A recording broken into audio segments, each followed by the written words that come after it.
So Module 3 has touched on leadership and nonprofits. And so I wanted to share a little about two specific theories of leadership that align well with leadership for nonprofit organizations, and that is servant and transformational leadership. Just to give you a little bit of background, my master's degree is in leadership, and my PhD in public policy and public administration was focused on exploring public management and leadership. So it's a topic I'm passionate about. I've done research in the field on leadership in public organizations, and I think it's critical for both nonprofit and government organizations. So again, there are two theories of nonprofit, or two theories of leadership that I want to introduce for nonprofit leaders. And that, again, is transformational leadership and servant leadership.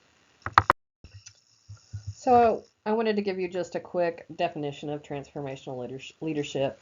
So transformational leadership theory is a theory that is focused on positive change in people and in organizations. So transformational leadership was introduced by James MacGregor Burns. Burns was a scientist and political science historian, but he is also known for kind of introducing the theory of transformational leadership. He called it transforming leadership. And transforming leadership is focused on developing and empowering followers, acting as an agent of positive change, role modeling ethical behavior, and meeting the needs of others.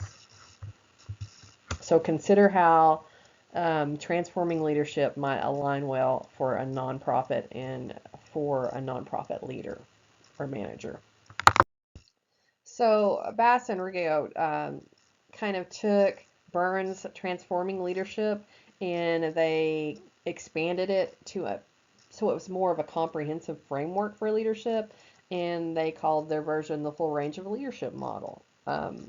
And so there's tons of research out there about the full range of leadership model and how it works in the public sector, the private sector, and in nonprofits. So if you're interested, you can find tons of peer-reviewed work on this particular model of leadership.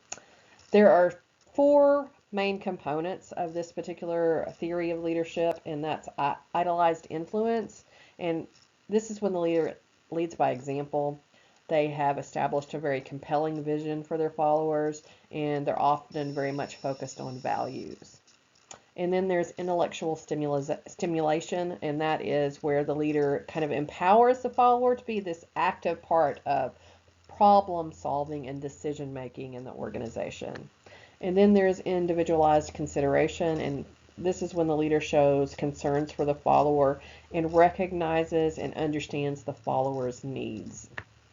Finally, there's inspirational motivation, and through this, the leader kind of connects the follower to the importance of doing meaningful work. So the second theory of leadership I wanted to discuss was servant leadership.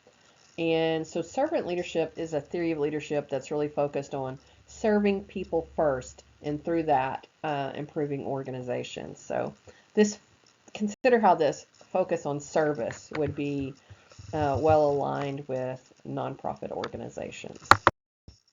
So Greenleaf introduced the theory of servant leadership back in 1977. And so this servant leader has a heart of service. They empower others. They act ethically. They're focused on building community. They demonstrate empathy, and they provide good stewardship.